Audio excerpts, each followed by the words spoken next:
স্বৈরশাসকের দোসররার এই আন্দোলনকে প্রশ্নবিদ্ধ করার অপকৌশলে ব্যস্ত মোহাম্মদ গিয়াসউদ্দিন। বিস্তারিত থাকছে মনিরুল ইসলাম মনিরের তথ্যচিত্রে।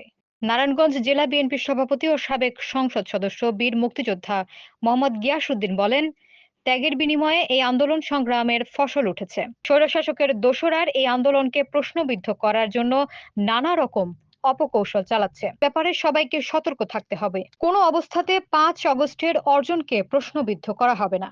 ভালো মানুষ জায়গা করে না দিলে দেশ কখনোই ভালো হবে না। যারা আমার কর্মী সমর্থক আছেন তারা যদি কেউ সমাজের ভালো মানুষকে অসম্মান করেন তাহলে সে যত বড়ই নেতাই হোক না কেন আমার সঙ্গে থাকতে পারবেন না। সন্ত্রাসী চাঁদাবাজি কেউ করলে আমাদের কাছে অভিযোগ দিবেন। সে যত বড় নেতাই হোক আমরা তার বিরুদ্ধে ব্যবস্থা নেব।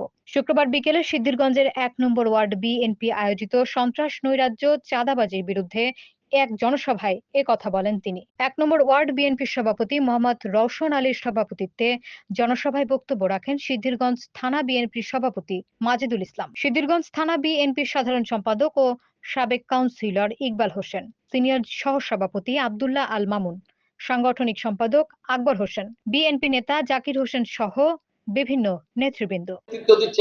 দিক নির্দেশনা দিচ্ছে, তার দিক নির্দেশনা অনুযায়ী আমরা কাজ করি এবং তিনি বলেছে আমাদের রাজনীতি হবে দেশের উন্নয়নে, দেশের মানুষের উন্নয়নে, দেশের কল্যাণে, গণতন্ত্র প্রতিষ্ঠা করার জন্য।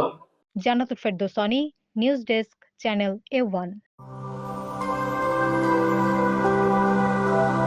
চ্যানেল A1, হৃদয়ের স্পন্দন।